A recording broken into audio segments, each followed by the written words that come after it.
If you throw a stone into a ripple tank, you'll find that you get these concentric circles flowing outwards. And these waves are water waves. They are transverse waves.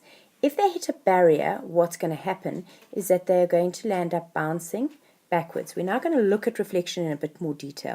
This over here is called a ripple tank. In your projects, you basically generated your own little ripple tank. You created vibrations and you saw what happened in terms of the waves. What happens with the ripple tank is there's a wave over it and it's got a glass bottom, so you can actually see the peaks and troughs as shadows at the bottom. It really works nearly as badly as your own bathroom sinks worked, and you can't see nearly as much as this beautiful animation shows you, which is why I decided to let you do a project where you investigated reflection, refraction, and interference yourself. But this thing's called a ripple tank. What happens is if you have a wave that comes in, and you should have seen this in your own project, as the wave comes in, it hits a barrier, and if the barrier is at an angle, it's going to reflect at an angle. So in comes that wave and it reflects off. There is a line where the incoming wave hits and the reflection happens. That line, and it's perpendicular to the surface. It's called a normal. We'll talk a little bit more about normals in a minute. And what happens with reflection, the law of reflection states that the angle of incidence, in other words, incoming incidence, these are called incident waves,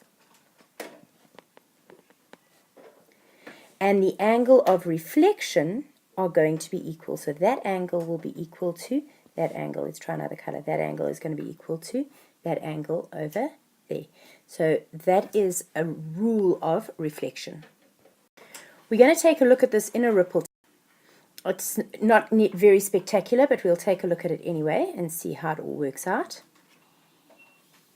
As you can see, what's happening, the waves are coming in, and there the reflected ones are causing some sort of a disturbance in a different direction. And there you can see the beautiful 45-degree reflection. These are my incident waves. Those are my reflected waves. Incident, reflected. If I were to draw a normal over there, it would have been like that, and these would have been my incident waves, and that would have been my reflected wave, and I would land up with that angle being equal to that angle over there. What you were supposed to have drawn in your diagram is something, if the incident ray is straight on, the reflection will be straight back. If the incident wave is at an angle, it will be reflected at an angle. This is a bit neater because it's an animation, and animations can always be faked to look a whole lot better.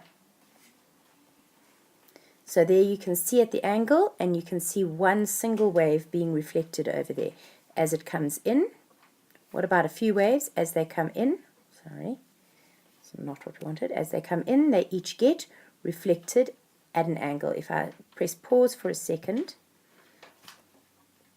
you'll be able to see that there's my normal. It's at 90 degrees to the surface at the point where the incident wave strikes the surface and the reflected wave comes off, and then you've again got this equal angle situation between the incident wave and the normal, and the reflected wave and the normal.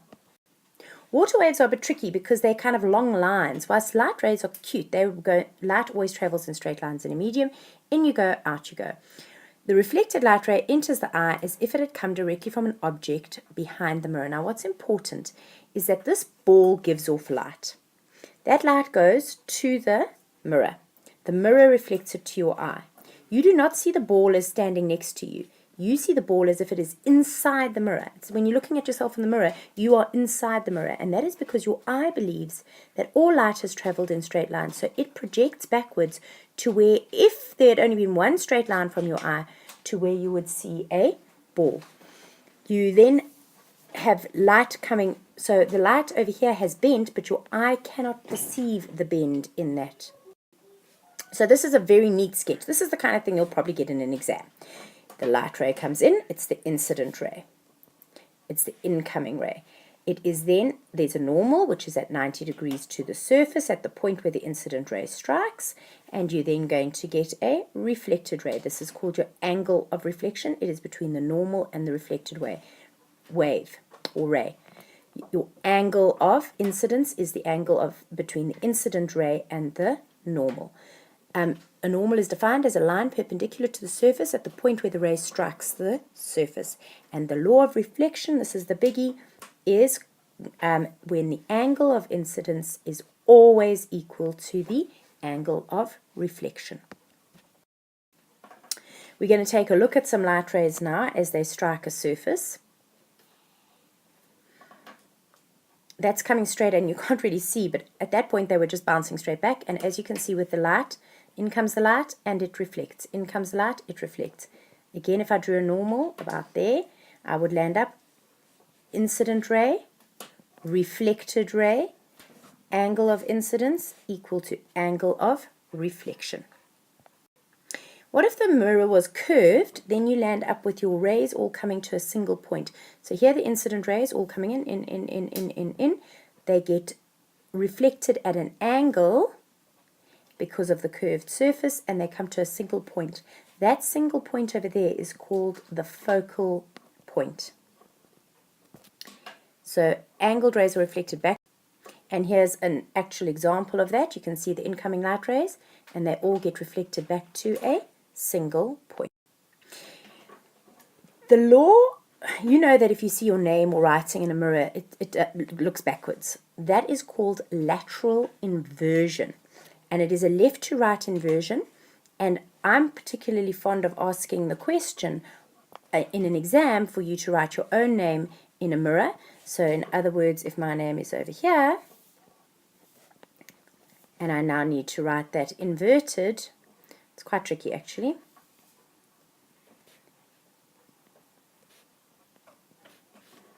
The ends really nail me. So there's two lines and there's two lines, and then they go that way instead of the way that we should.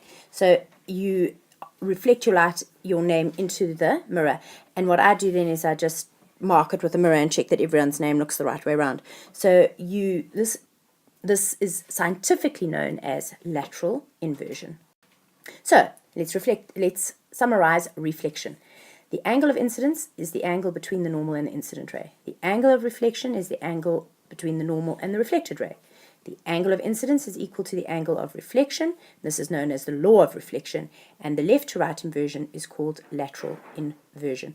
You need to bring protractors to cycle tests and exams on this, because I often will draw diagrams and ask you to measure the angle of incidence, or measure the angle of reflection. And you have to do it with a protractor.